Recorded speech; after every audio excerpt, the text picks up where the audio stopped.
প্রত্যেকের মেন্টালিটি আলাদা। দেখবেন আপনি একজনের কাছে খুবই খারাপ, আরেকজনের কাছে ভীষণ চমৎকার মানুষ।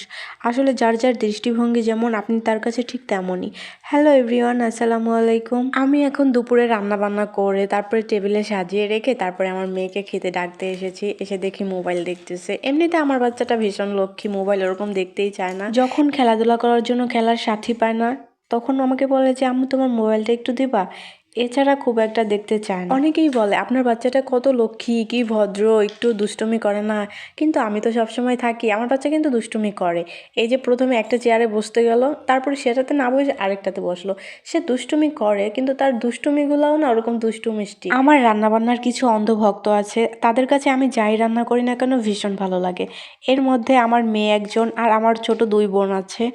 আমার হাজব্যান্ডও আছে, আমার সব রান্নাই ভালো বলে, কিন্তু মাঝে মাঝে একটু একটু বলে এটা একটু এমন হয়েছে, ওইটা একটু এমন হয়েছে। কিন্তু আমার মেয়ে আর আমার 2টা বোন, ছোট 2 বোন, তারা কখনো কিছু বলে না। আমি যাই রান্না করি না কেন সবই ভালো হয়েছে। আমার ভিতরে না অদ্ভুত একটা পাগলামি আছে, সেটা হচ্ছে আমার মেয়ে যখন কোনো কিছু খুব মজা করে খায়, ওই জিনিসটা দেখতে আমার এত ভালো লাগে। এটা কি শুধু আমার ক্ষেত্রেই হয় নাকি অন্য মায়েদেরও হয় সেটা আমি জানি না, কিন্তু আমার ভীষণ ভালো লাগে দেখতে।